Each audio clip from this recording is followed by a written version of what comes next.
बाद हम black body radiation को समझने के बाद जैसे हमने देख लिया है कि ब्लैक बॉडी उन्होंने देखा कि ब्लैक बॉडी उन्होंने एक डिज़ाइन की, उसमें रेडिएशन एब्जॉर्ब करवाई, फिर उन्होंने क्या किया, एक्सपेरिमेंट किया कि ब्लैक बॉडी को टेम्परेचर देना स्टार्ट किया। जैसे जैसे हीट ब्लैक बॉडी को मिलती गई, ब्लैक बॉडी में से रेडिएशन जो है बाहर की तरफ इमिट आउट होती गई। तो हमारे पास साइंटिस्ट थे ल्यूमर एंड प्रिंगशाम जिन्होंने सबसे पहले इस पे काम किया, बड़ा अहम, कि उन्होंने एक्सपेरिमेंट करवाया। जैसे कि आपको नज़र आ रहा है यहाँ पे हमारे पास एक ब्लैक बॉडी है, ब्लैक बॉडी में से इमिट होने वाली रेडिएशन को उन्होंने मिरर पे फॉल करवाया, मिरर से रेडिएशन जो है यहाँ रिफ्लेक्ट बैक हुई और फिर थर्मोबाइल में वो रेडिएशन जो है डिटेक्ट हुई।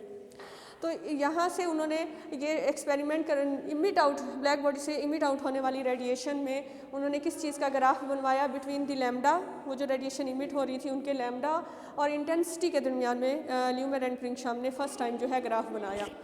ये जो ग्राफ बना बिटवीन दी लैम्डा और आई, इस ग्राफ को समझने के लिए इसमें क्या मसाइल थे, क्यों क्लासिकल फिज़िक्स जो है इस ग्राफ को अंडरस्टैंड ना कर सकी। अब हमने इसको देखना है कि ये ग्राफ हमें किस चीज़ की इन्फॉर्मेशन दे रहा है। इस ग्राफ में अगर आप ये देखें कि यहाँ पे हमारे पास ये लैम्डा मौजूद है, लैम्डा क्या बता रहा है, वेवलेंथ। अगर आप जैसे जैसे उस तरफ जाएंगी तो लॉन्गर वेवलेंथ की तरफ जाएंगी, और अगर आप यहाँ बैक साइड पे आएंगी यहाँ पे हमारे पास शॉर्टर वेवलेंथ है, और यहाँ से जैसे जैसे आप ऊपर जाएंगी तो हमारे पास intensity of the emitted out beam जो है वो इंक्रीज़ होना स्टार्ट हो जाएगी।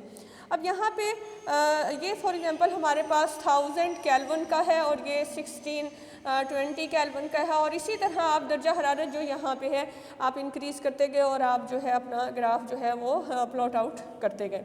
तो फॉर एग्जांपल हम पहले सिर्फ उसको अंडरस्टैंड करते हैं कि जब उन्होंने 1000 केल्विन जो है टेम्परेचर दिया ब्लैक बॉडी का, और वहाँ से जो रेडिएशन बाहर इमिट आउट हुई उसके लैम्डा और इंटेंसिटी के दरमियान में उन्होंने जब ग्राफ का रिलेशन देखा तो उन्होंने देखा कि जैसे जैसे अब टेम्परेचर एक ही है, वही बात आती है सन वाली कि टेम्परेचर क्या है, सिर्फ 1000 केल्विन। वही सन वाली बात आ जाती है कि सन का भी एक ही टेम्परेचर है, जैसे 6000 केल्विन तक वो उसका जो आउटर सरफेस है वो हीट अप है, लेकिन सिर्फ कुछ रेडिएशन इमिट नहीं हो रही बल्कि नंबर ऑफ वेवलेंथ जो है बाहर आ रही है। इसी तरह 1000 केल्विन पे सिर्फ एक रेडिएशन बाहर नहीं आएगी बल्कि नंबर ऑफ लैम्डा जो है बाहर आएंगी, जिसकी वजह से ये जो आपको नज़र आ रही है बीम जो है उसकी जो आपको नज़र आ रही है हाइट जो है इंक्रीज़ हुई और फिर वो नीचे, मतलब लैम्डा आपको नज़र आ रहा है कि पहले कम था और फिर एक पीक पे पहुंचा और फिर दोबारा कम हो गया। तो ये पीक क्या है, पीक यहाँ पे ये है कि यहाँ पे जो रेडिएशन निकलेंगी इमिट आउट होंगी वो विजिबल और इंफ्रारेड के दरमियान में निकलने वाली रेडिएशन 1000 केल्विन पे ज़्यादा थी और अल्ट्रा वायलेट पे थोड़ी निकली बाहर इमिट आउट हुई, और यहाँ पे इंफ्रारेड के बाद वाली फिर दोबारा जो है वो कम इमिट आउट हुई। लेकिन 1000 केल्विन पे इमिट होने वाली रेडिएशन का लैम्डा चेंज हो रहा है किसके दरमियान में, अल्ट्रा वायलेट से हमारे पास और इंफ्रारेड इनके दरमियान में चेंज हो रहा है। तो एक चीज़ जो इस ग्राफ से हमें समझ आई कि एक ख़ास दर्जा हरारत पर जो है हमें एक पीक लाजमी मिलेगी, और ये पीक आपको क्या बता रही है बेटा, फिर बता रही हूँ कि विजिबल और इंफ्रारेड के दरमियान में इमिट होने वाली रेडिएशन थी वो ज़्यादा थी। इसके बाद उन्होंने जब टेम्परेचर को इंक्रीज़ किया जैसे 1620 किया, फिर दोबारा यही हुआ हमारे पास कि अब इंटेंसिटी इंक्रीज़ हो गई, लेकिन हुआ यही कि इंटेंसिटी इंक्रीज़ होने के बावजूद जो है आपको नज़र आ रहा है कि अल्ट्रा से लैम्डा इंक्रीज़ हुई और फिर दोबारा हमारे पास लैम्डा जो है लॉन्गर हो गई। लॉन्गर लैम्डा का मतलब होता है कि एनर्जी हमारे पास कम हो गई। क्यों? क्योंकि आप देखें अल्ट्रा वायलेट की एनर्जी जो है ज़्यादा होती है हमारे पास, ठीक है, विजिबल की क्या होती है हमारे पास कम होती है, इंफ्रारेड की और एनर्जी जो है वो कम हो जाती है।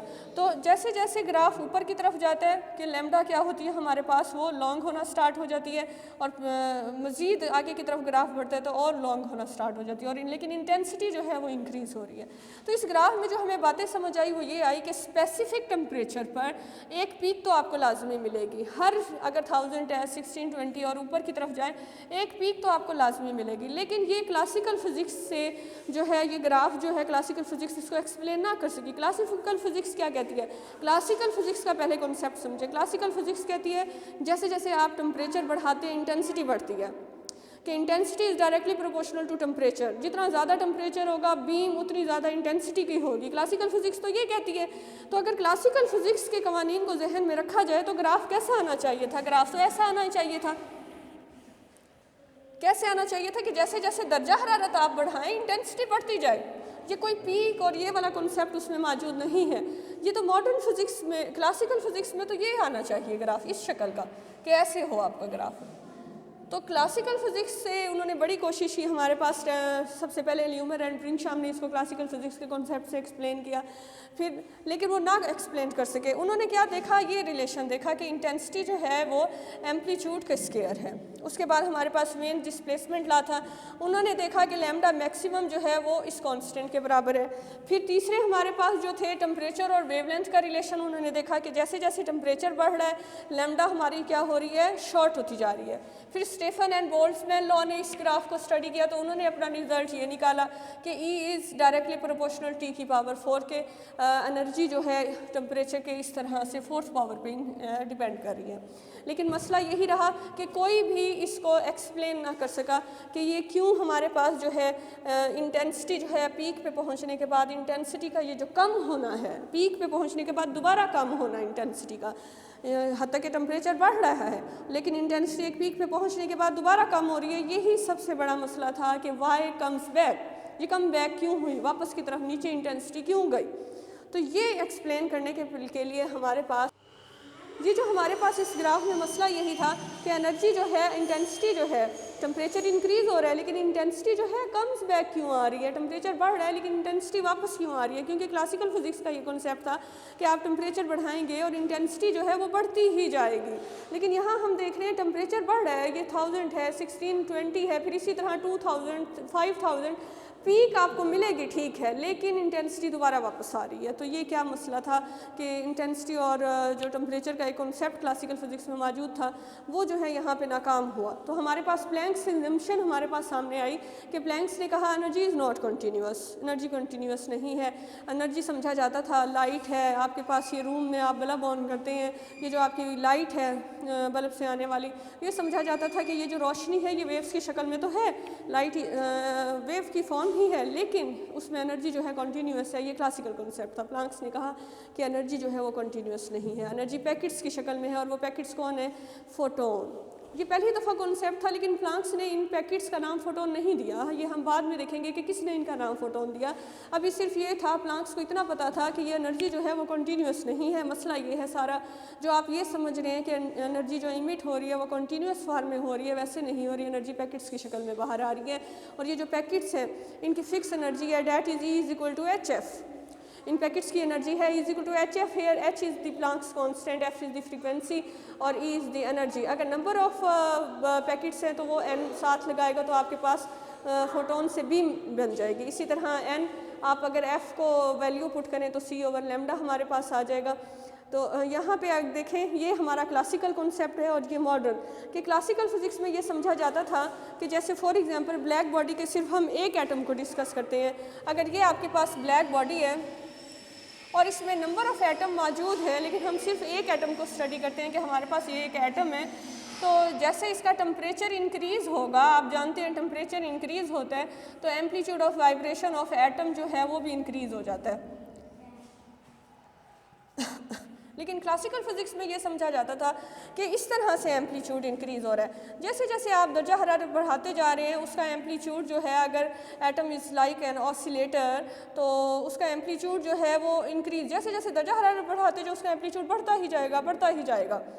मतलब उसका वो कॉन्टीन्यूस का मतलब ही यही है कि वो मतलब तमाम उस पर जो है किसी पॉसिबल उससे जो है ऑसिलेट कर सकता है। लेकिन हम जानते हैं, जो हमने मॉडर्न कॉन्सेप्ट एटम का देखा है कि एटम जो है, अगर फॉर एग्जांपल एक इलेक्ट्रॉन है, यहाँ पे एक ऑर्बिट है और उसमें एक इलेक्ट्रॉन मौजूद है, तो ये इलेक्ट्रॉन को जैसे ही एनर्जी मिलेगी ये यहाँ से लोअर ऑर्बिट से हायर ऑर्बिट की तरफ जाएगा या फिर यहाँ से ये इधर जा सकता है, तो ये वापस आएगा। ज़ाहिर है 10⁻⁸ सेकंड इसने और हायर में रहना, इसने वापस आना है। तो वापस आते हुए ये क्या करेगा, अपनी एनर्जी को क्या करेगा, बाहर इमिट करेगा, तभी तो वो नीचे आएगा। तो जो एनर्जी इमिट करेगा वो E is equal to HF की शक्ल में होगी।